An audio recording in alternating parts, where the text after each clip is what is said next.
Boa noite a todos. Eu não vou cumprimentar formalmente cada um da mesa, até porque não temos essa prática, né? Acho que eu, assim como todos os outros controladores, nós somos pessoas muito humildes. Antes de mais nada, agradeço a presença de cada um que está compondo a mesa, se dispõe a debater o assunto, a presença de cada um dos presentes aqui que são interessados no assunto.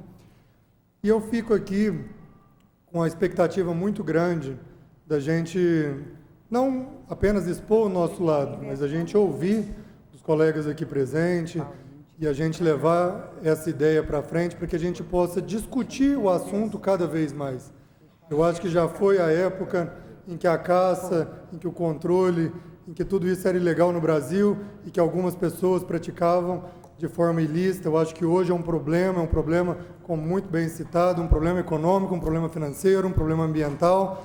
E não cabe mais, não comporta mais a gente se comportar como pessoas que estão na regularidade e ficar escondidos na sombra. Eu acho que nós temos a obrigação de debater cada vez mais esse assunto, porque ninguém aqui quer estar irregular, ninguém quer fazer nada de errado. E eu acho que a gente só constrói os caminhos, só encontra soluções a partir do debate. O que muito me preocupa é que a gente seja muito objetivo nas colocações. Não adianta a gente, com um problema, transformar, às vezes, uma coisa que poderia ser uma solução num problema ainda maior. Vou falar rapidamente, não compete a mim, não sou especialista, não sou estudado, mas a gente entende um pouco do assunto. Por gentileza, coloca a foto aí. Vou falar um pouco sobre esse nosso colega, né? O javali. E o que ele tem representado hoje no Brasil? Eu acho que é muito fácil a gente mostrar e falar sobre problemas financeiros. Esses problemas são reais, tem vários produtores rurais com as suas atividades até inviabilizadas pela questão dos javalis hoje. Mas problemas financeiros, talvez a gente nem se preocupa com o que acontece com as outras pessoas, né? E problemas financeiros, os produtores rurais trabalham mais o ano que vem, esse problema é reparável. Eu acho que o grande problema que o javali está causando, e esse sim é um problema que não tem como ser reparado, e eu fiz questão de mostrar apenas uma única foto, que eu acho que pode ilustrar muito bem o que a gente está falando. Esse animal causa um problema ecológico, um problema ambiental. Esse prejuízo não é reparado. Você, depois de um veado, de uma capivara, de um cateto, de um filhote, de um ovo de perdiz, de codorna, depois que você tem a fauna destruída, essa não tem como recompor. Depois que você tem a flora destruída, as suas nascentes, os cursos d'água, todas as matas ciliares e a PP destruída por esse animal, isso não tem como recompor. Então, eu acho que não se discute mais e não cabe mais discutir o problema do javali, os problemas que ele traz. Eu acho que nós devemos apenas informar cada vez mais as pessoas que são desinformadas, mas eu acho que ninguém tem condição de discutir para falar que esse animal não é um problema. Ele é um problema e está se proliferando de uma forma muito rápida, e ele é um animal muito prolífero. Cada animal, cada fêmea, traz cada vez mais filhotes. Então, eu acho que essa questão do impacto causado não cabe discussão. Cabe sim a gente explanar isso de forma cada vez mais sucinta, para que a população, de um modo geral, tenha conhecimento. Mas eu acho que o principal objetivo da gente ter convocado, pedido essa audiência, e eu acho que o principal objetivo que nós temos que ter de agora para frente é de que forma que nós vamos fazer isso, de que forma que vai ser feito esse controle. Como eu muito bem falei, hoje o controle é feito por pessoas voluntárias, a maioria das pessoas muito humilde, igual eu, igual muitos outros produtores rurais e pessoas que se candidataram para poder prestar esse serviço. Gosto muito de frisar, de forma voluntária, não recebem R$1. É lógico que essas pessoas, muitas das vezes, gostam disso, porque era o que faltava, você gastar seu tempo, seu dinheiro para resolver um problema que, na maioria das vezes, não é nosso, é da sociedade de um modo geral, se você ainda ficasse triste, chateado e não gostasse de fazer isso. Então, que bom que tem tantas pessoas com boa vontade, que gostam, que se dispõem e que estão tentando resolver um problema que é público. E eu acredito que nenhuma dessas pessoas querem estar à margem da lei. Todos nós queremos fazer o certo, por isso convocamos uma audiência, por isso nós queremos ouvir todas as partes, por isso a gente pede que depois que tiver uma audiência igual essa, aconteçam muitas outras, e esse assunto se discuta.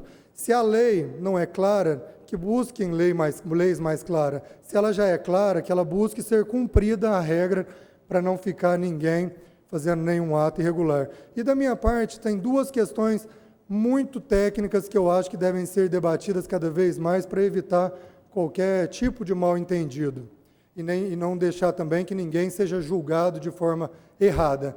Que são elas? A forma como deve se dar esse abate.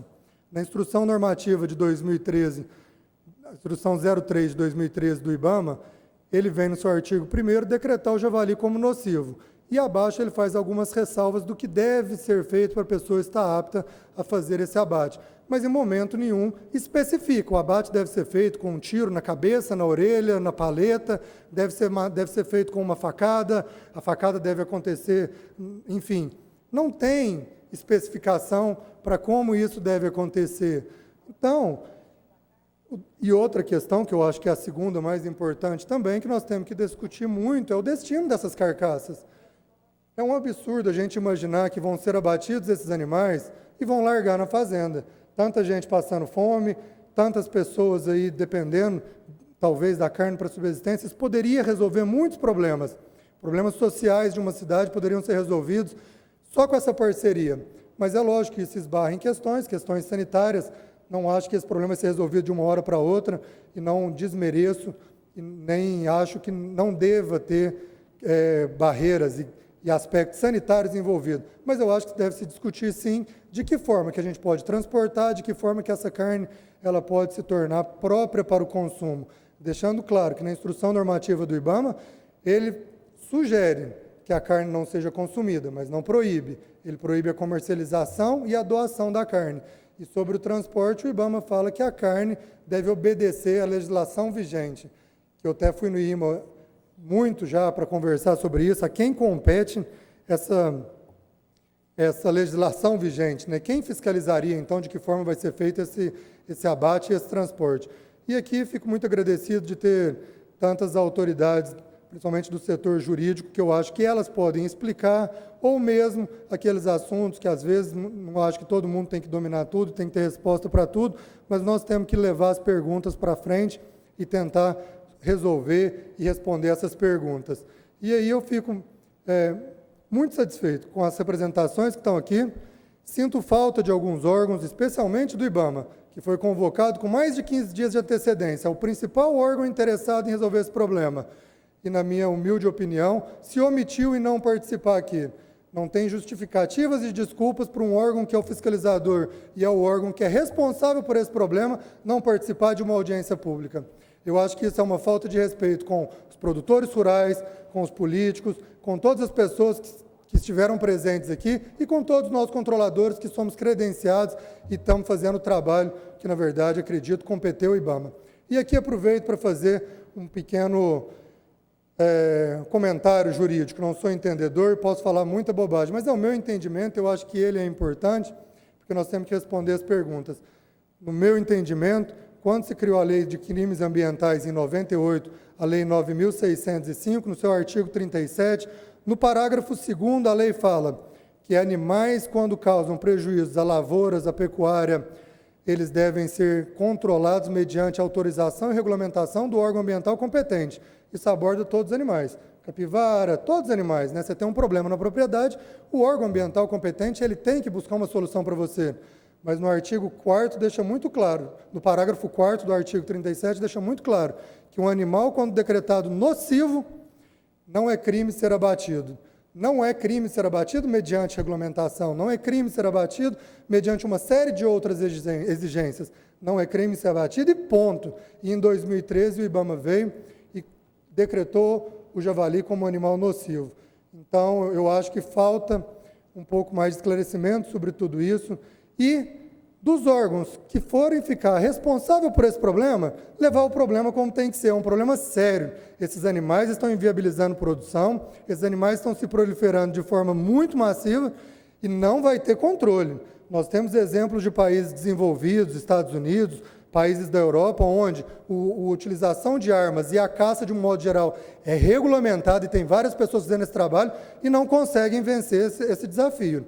Um país como o Brasil, que acesso à arma de fogo é extremamente difícil, é restrito, e se os órgãos que têm que resolver esse problema começarem a criar mais dificuldades, aí nós estamos perdidos. Eu não estou aqui para dizer o que é certo ou o que é errado. Eu estou aqui para pedir e para escutar. Mostrem para a gente o que é certo e o que é errado, porque todos nós queremos seguir a lei e fazer o que é certo. Muito obrigado.